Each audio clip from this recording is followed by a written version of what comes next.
تو یہ ہمارا 5th لیکچر ہے سول پروسیجر کوڈ 1908 کا، اور آج کے لیکچر میں ہم ڈسکس کریں گے order 5 issue and service of summons. اس سے پہلے کے لیکچر میں ہم کافی ڈیٹیل کے ساتھ ڈسکس کر چکے ہیں آرڈر 7 پلینٹ کو، کہ پلینٹ ایک دعویٰ ہوتا ہے جو کہ ایک بندہ یعنی پلینٹیف کسی دوسرے بندے یعنی ڈیفینڈنٹ کے اگینسٹ دائر کرتا ہے کورٹ میں۔ تو جب ایک دعویٰ یعنی پلینٹ کورٹ میں فائل ہو گیا تو نیکسٹ پروسیجر کیا ہوگا؟ کورٹ نیکسٹ سٹیپ کیا لے گا؟ نیکسٹ سٹیپ جو ہے وہ ہے سمن، یعنی کورٹ ایک سمن ایشو کرے گا ڈیفینڈنٹ کو کہ آپ کے اگینسٹ یہ دعویٰ دائر ہوا ہے، یہ کلیم ہوا ہے، لہٰذا آپ نے اپیئر ہونا ہے کورٹ میں اور اس دعوے کا جواب دینا ہے۔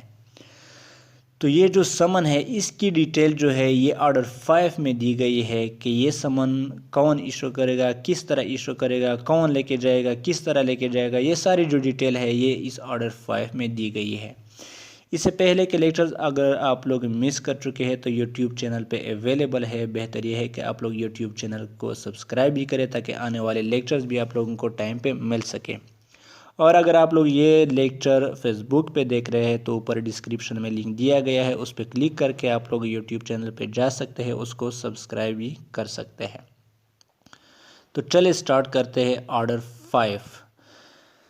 رول 1 سے لے کر رول 8 تک جو رول ہے یہ ایشو آف سمن کے بارے میں ہے کہ سمن جو ہے کون ایشو کرے گا، کس طرح ایشو کرے گا اینڈ سو آن۔ اور اس کے بعد جو رولز ہے وہ سروس آف سمنز کے بارے میں ہے کہ کس طرح اس کو سرو کیا جائے گا، یعنی کس طرح ڈیفینڈنٹ کو ڈیلیور کیا جائے گا، کون لے کے جائے گا، کس طرح لے کے جائے گا۔ یہ جو ڈیٹیل ہے یہ رول 9 سے لے کر رول 30 تک اس میں دیے گئے ہیں۔ رول 1 کہتا ہے summons. Sub rule 1: when a suit has been duly instituted, a summons may be issued to the defendant to appear and answer the claim on the date to be therein specified. یعنی کہ اگر ایک planet دعویٰ یعنی suit properly court میں دائر ہو گیا، file ہو گیا، تو پھر کورٹ جو ہے وہ ایک سمن بھیجے گا ڈیفینڈنٹ کو، اور اس سمن میں اس کو بتایا جائے گا کہ آپ کورٹ میں اپیئر ہو جائے اور اس دعوے کا، اس کلیم کا جواب دے دے اسی دن جو دن اس سمن میں رکھا گیا ہے ڈیفینڈنٹ کے لیے۔ کس چیز کے لیے بلایا جائے گا؟ اپیئر ہونے کے لیے کورٹ میں، اور ساتھ میں اس کلیم کا یعنی دعوے کا جواب دینے کے لیے۔ Provided that no such summons shall be issued when the defendant has appeared at the presentation of the plaintiff and admitted the plaintiff's claim. لیکن اگر ڈیفینڈنٹ جو ہے اسی دن کورٹ میں حاضر ہوا ہے، اپیئر ہوا ہے جس دن یہ دعویٰ دائر ہو رہا تھا پلینٹیف کی طرف سے، تو پھر اس صورت میں کورٹ جو ہے سمن ایشو نہیں کرے گا، کیونکہ سمن کا مطلب یہی ہے کہ ڈیفینڈنٹ کو بلانا ہے اور اس کو بتانا ہے کہ آپ کے اگینسٹ یہ دعویٰ دائر ہوا ہے، آپ اس کا جواب دے دیں۔ تو جب ڈیفینڈنٹ اسی دن آ چکا ہے جس دن یہ دعویٰ دائر ہو رہا تھا تو پھر سمن کی ضرورت ہی نہیں رہی۔ سب رول 2 کہتا ہے a defendant to whom a summons has been issued under sub rule 1 میں اپیئر، کہ اگر سب رول 1 کے تحت سمن ایشو ہو گیا ڈیفینڈنٹ کو تو وہ ڈیفینڈنٹ جو ہے وہ اپیئر ہو سکتا ہے۔ کس طرح؟ کلاس اے ان پرسن، وہ خود کورٹ میں آ سکتا ہے، یعنی خود اپیئر ہو سکتا ہے اور ایک کلیم کا جواب دے سکتا ہے۔ Class B by a pleader duly instructed and able to answer all material questions relating to the suit, یا اگر وہ خود نہیں آ رہا ہے تو وہ کسی پلیڈر کو اپوائنٹ کر سکتا ہے جو کہ اس کے بیہاف پہ مقدمہ لڑے، فار ایگزامپل وہ وکیل بھی ہو سکتا ہے۔ لیکن ضروری یہ ہے کہ یہ پلیڈر جو ہے یہ سارے میٹیریل جو کویسچنز ہے، جو سوٹ کے ساتھ ریلیٹڈ کویسچن ہے، فیکٹس ہیں، ان کا پتہ ہو، یعنی اگر ان سے کوئی سوال کیا جائے گا تو یہ پلیڈر جو ہے یہ جواب دے سکتا ہو کورٹ میں۔ Class C by a pleader accompanied by some person able to answer all such questions, یا اس پلیڈر کے ساتھ وہ کسی دوسرے بندے کو بھی بیٹھ سکتا ہے، لیکن وہ بندہ جو ہے، جو دوسرا بندہ ہے، وہ اس سوٹ کے حوالے سے سارے کویسچنز کا جواب دے سکتا ہو، یعنی ایک پلیڈر بھی اس کے ساتھ دوسرا بندہ بھی، اور دوسرا بندہ جو ہے ان کو فیکٹس کا پتہ ہو، اس کلیم کا جواب دے سکتا ہو۔ Sub rule 3 every such summons shall be signed by the جج or such officer as he appoints and shall be sealed with the seal of the court, تو جو بھی سمن ایشو ہوگا اس کو جج سائن کرے گا، یا جو آفیسر اس چیز کے لیے اپوائنٹ کیا گیا ہے وہ اس کو سائن کرے گا، اور ساتھ میں کورٹ کا جو آفیشیل سیل ہے، مہر ہے، وہ بھی اس پہ لگایا جائے گا۔ Rule 2 Copy of statement annexed to summons. Every summons shall be accompanied by a copy of the plaintiff or if so permitted by a concise statement. تو جو بھی سمن ایشو ہوگا اس سمن کے ساتھ پلینٹ کی ایک کاپی یعنی دعوے کی ایک کاپی جو ہے وہ بھی ڈیفینڈنٹ کو بھیجی جائے گی، یعنی جو دعویٰ دائر ہوا ہے اس کی کاپی بھی سمن کے ساتھ اٹیچ کر کے بھیجی جائے گی، or if so permitted by a concise statement, یا اگر کورٹ کی طرف سے اجازت ہو تو پھر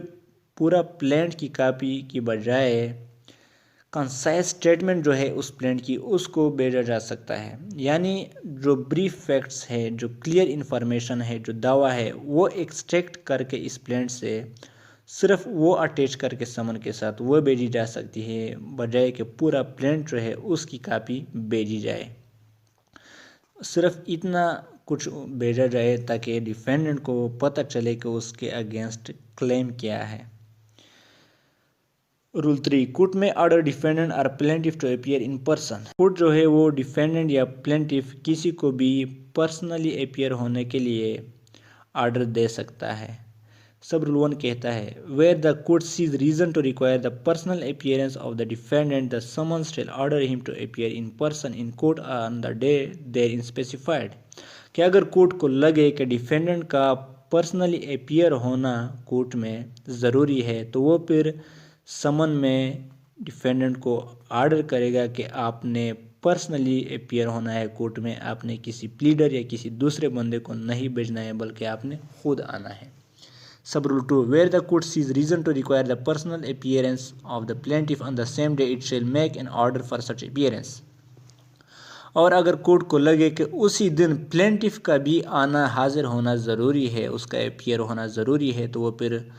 تو پھر کورٹ جو ہے وہ پلینٹیف کو بھی آرڈر دے گا کہ آپ نے بھی اسی دن آنا ہے جس دن ڈیفینڈنٹ نے آنا ہے۔ Rule 4 no party to be order to appear in person unless resident within certain limits, کسی بھی پارٹی کو پرسنلی اپیئر ہونے کے لیے آرڈر نہیں دیا جائے گا جب تک وہ پارٹی کچھ خاص لیمٹس میں نہیں رہتی، یعنی کورٹس کی جو جورسڈکشن ہے یا آگے جو اس رول میں بتایا گیا ہے ان لیمٹس میں نہیں ہے تو اس کو پرسنلی اپیئر ہونے کے لیے آرڈر نہیں دیا جائے گا۔ No party shall be order to appear in person unless he reside, کسی بھی پارٹی کو پرسنلی اپیئر ہونے کے لیے آرڈر نہیں دیا جائے گا جب تک clause a within the local limits of the court's ordinary original jurisdiction, یعنی اگر وہ پارٹی جو ہے کورٹس کی جو جورسڈکشن ہے، جو علاقہ ہے، جو لیمٹس ہے اس میں رہتی ہے تو پھر اس کو پرسنلی اپیئر ہونے کے لیے آرڈر دیا جا سکتا ہے، ادروائز نہیں، یعنی اگر کورٹس کی جو لیمٹس ہے اس سے باہر ہے، جو جورسڈکشن ہے، تو پھر اس کو پرسنلی اپیئر ہونے کے لیے آرڈر نہیں دیا جا سکتا۔ Class B without such limits but at a place less than 50 or where there is a railway or steamer communication or other established public convenience for 5/6 of the distance between the place where he resides and the place where the court is situated, less than 200 miles distance from the courthouse۔ Class B جو ہے یہ exception ہے class A کا۔ Class A میں ہم نے یہ کہا کہ جب تک وہ کورٹس کا جو جورسڈکشن ہے ان لیمٹس میں نہیں ہے تب تک اس کو نہیں بلایا جا سکتا، لیکن کلاس بی کہتا ہے کہ اگر وہ اس جورسڈکشن سے باہر بھی ہے، ان لیمٹس سے باہر بھی ہے، تب بھی اس کو پرسنلی اپیئر ہونے کے لیے آرڈر دیا جا سکتا ہے۔ کون سی صورت میں؟ کنڈیشن کیا ہے؟ ایٹ اے پلیس لیس دین 50، یعنی اگر وہ پارٹی جو ہے 50 مائلز سے کم کے فاصلے پہ ہے کورٹ ہاؤس سے، اتنا ڈسٹینس ہے کہ وہ 50 مائل سے کم ہے، حالانکہ وہ کورٹس کی جو جورسڈکشن ہے، لیمٹس ہے، اس سے باہر ہے، لیکن یہ فاصلہ جو ہے یہ جو ہے کورٹ ہاؤس سے 50 مائل سے کم ہے، تو پھر اس صورت میں بھی اس کو پرسنلی بلایا جا سکتا ہے۔ یا پھر اگر یہ 50 مائل سے زیادہ بھی ہے اور کورٹس کے جو لیمٹس ہے اس سے باہر بھی ہے، لیکن 200 مائلز سے کم ہے اور یہ ڈسٹینس جو ہے 2 مائلز، اس کے 5/6 پہ کوئی ریلوے یا کوئی دوسرا پراپر ٹرانسپورٹ سسٹم اویلیبل ہے، تو پھر اس صورت میں بھی اس کو پرسنلی اپیئر ہونے کے لیے بلایا جا سکتا ہے۔ یعنی لیٹ سپوز اگر پارٹی جو ہے کورٹ ہاؤس سے 100 مائلز کے فاصلے پہ ہے، تو پھر اس 100 فاصلے پہ وہ رہتی ہے اور اس کے لیے اگر 5/6 کے ڈسٹینس پہ کوئی ٹرانسپورٹ موجود ہے، کوئی ریلوے ہے یا کوئی دوسرا پراپر کمیونیکیشن سسٹم ہے، تو پھر اس کو بلایا جا سکتا ہے۔ تو 100 کا اگر ہم 5-6 نکالیں تو یہ 83 پوائنٹ سم تھنگ آ جاتا ہے۔ تو 100 کے فاصلے پہ وہ ہے اور 83 پوائنٹ سم تھنگ کے فاصلے پہ اس کے لیے ایک ٹرانسپورٹ بھی موجود ہے، تو پھر اس صورت میں بھی ان کو بلایا جا سکتا ہے پرسنلی اپیئر ہونے کے لیے، اگرچہ وہ کورٹس کی جو ریزڈکشن سے باہر بھی ہے اور 50 مائلز کے زیادہ کے فاصلے پہ بھی ہے، لیکن ٹرانسپورٹ سسٹم موجود ہے۔ Rule 5 summons to be either to settle issues or for final disposal. تو ایک تو یہ بھی ہو سکتا ہے کہ ڈیفینڈنٹ کو بلایا جائے اس چیز کے لیے کہ پہلے جو ایشوز ہے اس کو سیٹل کیا جائے، یعنی سیٹلمنٹ آف ایشوز کے لیے اس کو بلایا جائے کہ جو مین ایشو ہے اس کو اس دعوے سے ایکسٹریکٹ کیا جائے اور جو غیر ضروری چیزیں ہیں وہ اس کو ہٹایا جائے اور مزید جو پروسیڈنگ ہے وہ آگے ڈیٹس کے لیے رکھی جائے۔ ایک تو یہ بھی ہو سکتا ہے، یا پھر یہ بھی ہو سکتا ہے فار فائنل ڈسپوزل کہ اسی دن اس سوٹ کا، اس دعوے کا فیصلہ کیا جائے، مزید کوئی ڈیٹ نہ ہو اس میں، یہ بھی ہو سکتا ہے۔ تو summons to be either to settle issues or for final disposal, تو سمن میں یہ بتایا جائے گا کہ آپ نے آنا ہے سیٹلمنٹ آف ایشوز کے لیے یا فائنل ڈسپوزل کے لیے آنا ہے، آپ نے کورٹ میں اپیئر ہونا ہے۔ The court shall determine at the time of issuing the summon whether it shall be for the settlement of issues only or for the final disposal of the suit, and the summons shall contain a direction accordingly. تو جب سمن issue کیا جائے گا تو اس سمن میں یہ بھی بتایا جائے گا ساتھ میں کہ یہ جو سمن آپ کو ایشو کیا جا رہا ہے یہ سیٹلمنٹ آف ایشوز کے لیے ہے، یعنی آپ نے اپیئر ہونا ہے سیٹلمنٹ آف ایشوز کے لیے۔ یا پھر اس سمن میں یہ بھی بتایا جا سکتا ہے اگر یہ سمن جو ہے فائنل ڈسپوزل کے لیے ہے کہ آپ نے فائنل ڈسپوزل کے لیے اپیئر ہونا ہے، تو سمن میں اس چیز کے لیے ڈائریکشن دی جائے گی۔ Provided that in every suit heard by a court of small causes the summons shall be for the final disposal of the suit. تو جو اسمال کازز کورٹس ہے اگر اس میں کوئی سوٹ آیا ہے تو اس صورت میں آٹومیٹیکلی یہ جو سوٹ ہوگا یہ فائنل ڈسپوزل کے لیے ہوگا، یعنی اس میں سیٹلمنٹ آف ایشوز نہیں ہوں گے۔ Rule 6 fixing day for appearance of defendant. تو سمن جب ایشو کیا جائے گا ڈیفینڈنٹ کو تو کورٹ جو ہے وہ ایک ڈے فکس کرے گا کہ آپ نے اس دن آنا ہے اور کلیم کا جواب دینا ہے۔ تو یہ ڈیٹ جو ہے یہ کس طرح سے کورٹ ڈیسائیڈ کرتا ہے، یعنی کن چیزوں کو مد نظر رکھتے ہوئے کورٹ ڈیسائیڈ کرے گا کہ کون سا دن بہتر ہے تاکہ ڈیفینڈنٹ کے لیے رکھی جائے۔ تو اس چیز کے لیے کورٹ کچھ چیزوں کو دیکھے گا۔ The day for the appearance of the defendant shall be fixed with reference to the current business of the court, the place of residence of the defendant, and the time necessary for the service of the summons, and the date shall be so fixed as to allow the defendant sufficient time to enable him to appear and answer on said day. تو جب court کوئی day fix کرتا ہے defendant کے لیے تو وہ پہلے ان چیزوں کو دیکھے گا کہ کورٹ کا جو کرنٹ بزنس ہے وہ کیا ہے، کیا اس دن کو کورٹ کی کوئی آفیشیل ڈیوٹی تو نہیں ہے، کیا کورٹ پہ زیادہ برڈن تو نہیں ہے، تو یہ چیزیں کورٹ ایک دیکھے گا۔ دوسری بات جو ہے وہ ڈیفینڈنٹ کا ڈسٹینس دیکھے گا کہ وہ کہاں پہ رہتا ہے، کتنا دور ہے، یہ بھی دیکھے گا کورٹ، یعنی کتنے وقت میں وہ آ سکتا ہے۔ اور ساتھ میں کورٹ یہ بھی دیکھے گا کہ یہ جو سمن ہے یہ کتنے وقت میں پاسبل ہے ڈیفینڈنٹ کو پہنچ جائے گا، یہ بھی دیکھے گا۔ اور ان چیزوں کو دیکھتے ہوئے کورٹ جو ہے وہ ایک پراپر ڈے فکس کرے گا ڈیفینڈنٹ کے لیے تاکہ ان کے لیے سفیشینٹ ٹائم ملے اپیئر ہونے کے لیے اسی دن جس دن اس کو بلایا جائے گا۔ ان چیزوں کو دیکھ کے کورٹ ڈیسائیڈ کرتا ہے ڈے کہ کون سا ڈے اس کے لیے بہتر ہے۔ Rule 7 summons to order defendant to produce documents relied on by him۔ تو اگر ڈیفینڈنٹ کے پاس کچھ ڈاکومنٹس ہے اور وہ اس پہ ریلے کر رہا ہے، یعنی وہ اپنے فیور میں شو کرنا چاہتا ہے، تو پھر سمن میں یہ بھی آرڈر دیا جائے گا ڈیفینڈنٹ کو کہ آپ نے وہ سارے ڈاکومنٹس اپنے ساتھ لانے ہیں جس پہ آپ ریلے کر رہے ہیں۔ The summons to appear and answer court shall order the defendant to produce all documents in his possession or power upon which he intends to rely in support of his case۔ تو court جو ہے سمن میں یہ order دے گا defendant کو کہ آپ کے پاس جتنے بھی ڈاکومنٹ ہیں، چاہے وہ آپ کی پوسیشن میں ہے یعنی آپ کے پاس ہے، یا چاہے وہ آپ کے پاور میں ہے یعنی کسی اور کے پاس ہے لیکن پاور آپ کا ہے اس کے اوپر آپ اس کو پریزنٹ کر سکتے ہو کورٹ میں، تو وہ سارے ڈاکومنٹس بھی آپ نے اپنے ساتھ لانے جسے آپ اپنے فیور میں پیش کرنا چاہتے ہیں۔ Rule 8 an issue of summons for final disposal defendant to be directed to produce his witnesses۔ تو اگر یہ سمن جو ہے یہ فائنل ڈسپوزل کے لیے، جس طرح ہم نے پہلے کہا کہ سمن جو ہے اس میں ڈائریکشن دیا جا سکتا ہے سیٹلمنٹ آف ایشوز کے لیے یا فائنل ڈسپوزل کے لیے، یعنی اسی دن اس سوٹ کا فیصلہ کیا جائے، ڈسپوز آف کیا جائے، تو اگر یہ فائنل ڈسپوزل کے لیے ہے تو پھر سمن میں ڈیفینڈنٹ کو یہ بھی آرڈر دیا جائے گا، ڈائریکشن دی جائے گی کہ آپ کے پاس اگر کوئی وٹنس ہے آپ پیش کرنا چاہتے ہیں تو ان وٹنسز کو بھی اپنے ساتھ لے کے آنا۔ Where the summons is for the final disposal of the suit, it shall also direct the defendant to produce on the day fixed for his appearance all witnesses upon whom evidence he intends to rely in support of his case۔ تو جس دن سمن میں اس کو بلایا گیا ہے اسی دن اپنے ساتھ اپنے وٹنسز کو بھی لانے ہیں، جو وٹنسز وہ اپنے فیور میں پیش کرنا چاہتا ہے۔ سروس آف سمنز، اب آگے کے جو رولز ہے یہ سروس آف سمنز کے بارے میں ہے کہ یہ سمن جو ہے کس طرح سے سرو کیا جائے گا ڈیفینڈنٹ کو، یعنی ڈیفینڈنٹ پہ کس طرح یہ سرو کیا جائے گا، کس طرح اس کو ڈیلیور کیا جائے گا، دیا جائے گا۔ رول 9 ڈیلیوری اور transmission of summons for service,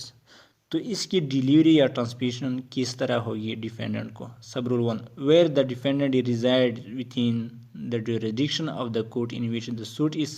instituted or has an agent resident with that jurisdiction who is empowered to accept the service of the summons, the summons shall, unless the court otherwise direct, be delivered or sent to the proper officer to be served by him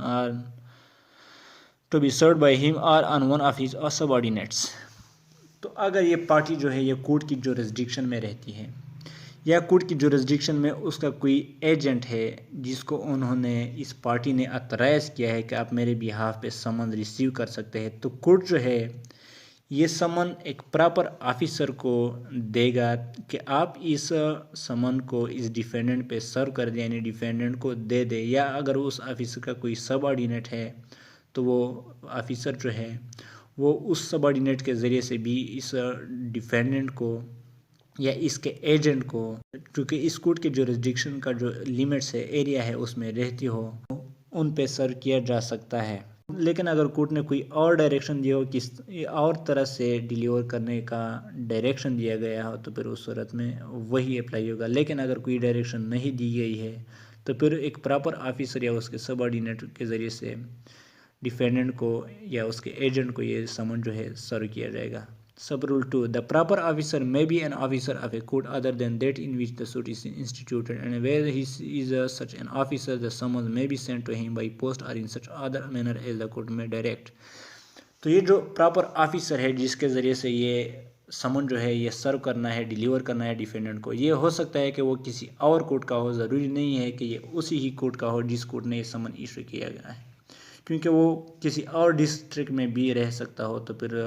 اسی district کا جو officer ہے وہی اس پہ سرو کرے گا۔ تو اگر یہ آفیسر کسی اور کورٹ کا ہے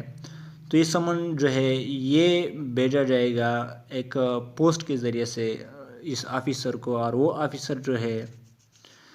اس ڈیفینڈنٹ پہ سرو کرے گا، یا پھر کورٹ نے جو ڈائریکشن دی ہو سرو کرنے کے لیے، جو کچھ بتایا گیا ہو وہی طریقہ اپلائی ہوگا۔ لیکن اگر کوئی ڈائریکشن نہیں ہے تو پھر اس آفیسر کو by post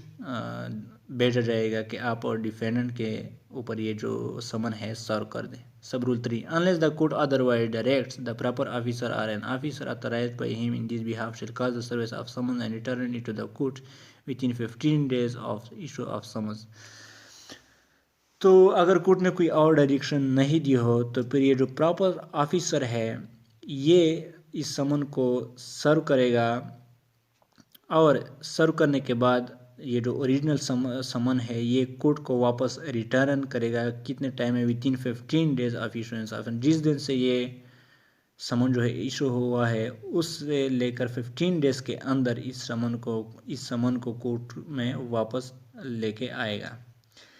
role 10 mode of service of the summons shall be made by delivering or tendering a copy thereof signed by the judge or such officer as he appoints his behalf and sealed with the seal of the court۔ تو یہ سمن جو ہے اس کی ایک copy جو ہے defendant کو ڈیلیور یا دی جائے گی، اور اس کاپی کو جج جو ہے وہ بھی سائن کرے گا، یا کوئی آفیسر جو اس چیز کے لیے اپوائنٹ کیا گیا ہے وہ اس کو سائن کرے گا، اور ساتھ میں اس پہ کورٹ کا جو سیل ہے وہ بھی لگایا جائے گا۔ Rule 10A service by post, یعنی پوسٹ کے ذریعے سے سرو کرنا، پوسٹ کے ذریعے سے سمن کو ڈیلیور کرنا ڈیفینڈنٹ کو۔ Sub role simultaneously with the issue of summons under Rule 9 there shall be sent unless otherwise ordered by the court to the defendant by registered post acknowledgement you another copy of the summons signed and sealed in the manner provided in Rule 10۔ تو جب role 9 کے تحت ایک سمن proper officer کو دیا گیا یا اس کو سینڈ کیا گیا ڈیفینڈنٹ پہ سرو کرنے کے لیے، تو اس کے ساتھ ہی ایک کاپی جو ہے وہ رجسٹر پوسٹ کے ذریعے سے بھی ڈیفینڈنٹ کو بھیجی جائے گی، اور وہ جو کاپی ہے اس کو بھی اسی طریقے سے سائن بھی کیا جائے گا اور اس پہ آفیشیل سیل بھی لگایا جائے گا، جس طرح ہم نے رول 10 میں پڑھا۔ سب rule 2 an acknowledgement purporting to be signed by the defendant of the receipt of the registered communication۔ تو جب یہ رجسٹر پوسٹ جو ہے انہوں نے یہ کاپی ڈیفینڈنٹ پہ سرو کر دی، ڈیلیور کر دی، تو ڈیفینڈنٹ جو ہے وہ اس رجسٹر کمیونیکیشن کا، اس پوسٹ کا ایک ریسیپٹ جو ہے، ایک رسید جو ہے وہ سائن کرے گا کہ یہ جو سمن ہے یہ میں نے ریسیو کر لیا ہے اور اس کو میں نے ایکسیپٹ کر لیا ہے۔ or an endorsement by a postal employee that the defendant refused to take delivery of the same shall be deemed by the court issuing the summons to be prima facie proof of service of summon۔ یا اگر وہ سمن جو ہے وہ سرو نہیں ہو رہا ہے، یعنی ڈیفینڈنٹ ریفیوز کر رہا ہے، لینے سے انکار کر رہا ہے، وہ سمن نہیں لے رہا ہے، تو پھر اس صورت میں یہ پوسٹل کا جو امپلائی ہے، یعنی جنہوں نے یہ سمن لے کے ڈیفینڈنٹ کے پاس آیا ہے، وہ یہ انڈورسمنٹ دے گا کہ یہ جو سمن ہے یہ ڈیفینڈنٹ ریسیو نہیں کر رہا تھا، ڈیفینڈنٹ ریفیوز کر رہا تھا، اور یہ پھر کورٹ میں پیش کیا جائے گا، اور یہ جو ہے یہ انڈورسمنٹ جو ہے پوسٹل امپلائی کی، یہ ایک پرائما فیشائی پروف ہوگا کس کے اگینسٹ؟ ڈیفینڈنٹ کے اگینسٹ، یعنی ڈیفینڈنٹ جو ہے بعد میں انکار نہیں کر سکتا کہ مجھے سمن نہیں ملا ہے یا مجھے نہیں دیا گیا ہے، کیونکہ یہ پوسٹل امپلائی جو ہے انہوں نے انڈورسمنٹ دی ہے کہ میں نے سمن دیا تھا، لیکن ڈیفینڈنٹ جو ہے وہ انکار کر رہا تھا، وہ ریفیوز کر رہا تھا، وہ نہیں لے رہا تھا،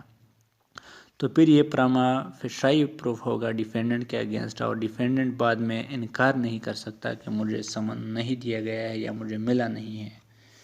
تو باقی کے جو رولز ہیں وہ نیکسٹ لیکچر میں کور کر لیں گے، تب تک کے لیے گڈ بائی۔